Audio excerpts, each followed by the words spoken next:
My name is Michael Portillo, and I now have great pleasure in interviewing Jeffrey Sachs from the Earth Institute. You wrote a book called The End of Poverty. How could one end poverty? I said that it is absurd in the 21st century that people are dying because they have so little to stay alive. And when you analyze the problems of people living in extreme poverty, about 1 billion people on the planet, they are typically problems of farmers who aren't productive enough to grow enough food, people that don't have basic primary health facilities, problems of water, problems of basic transport, and so on. My proposition was that these people are trapped in extreme poverty now, but small investments, well targeted in agriculture and education and health, in local infrastructure, could make the difference to lift them out of the poverty trap and get them on the path of normal economic development. And this is working in many parts of the world, and places still trapped in poverty with a little bit of help can get out of that trap.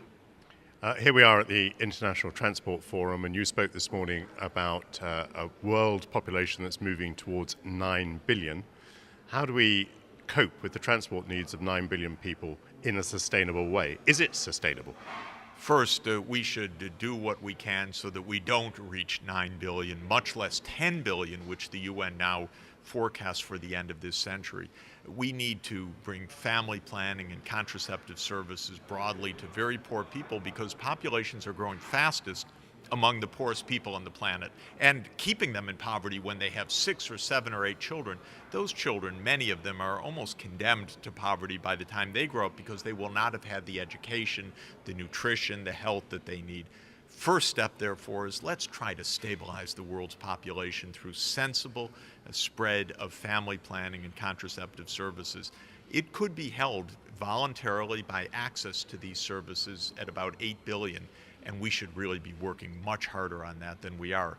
Now, Okay, what do you do with the 8 billion? Whatever the population is, of course, they need access to basic services. They do need electricity. They do need transport services. But we need to do this in a sustainable manner, obviously. All economies need to move to a low carbon power system, for example. Ultimately, I believe solar is going to be a world answer. We fortunately have enough solar radiation coming that is thousands of times more than our formal energy use. We need to tap into that far more effectively. Wind power, carbon capture and sequestration, clever technologies like the advances in electric vehicles. We know more or less the pathways, but we haven't gotten organized politically to achieve them, because they require real investments. These are investments that need to be taken over matters of decades, not just to the next election, but over a period of decades. They need research and development, and we need to resist the incredible pressure of the status quo. In the United States, by far the most powerful lobby is big oil. And I would say it is followed up by big coal.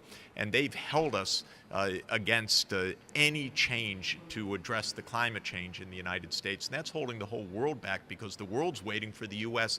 To share in this responsibility.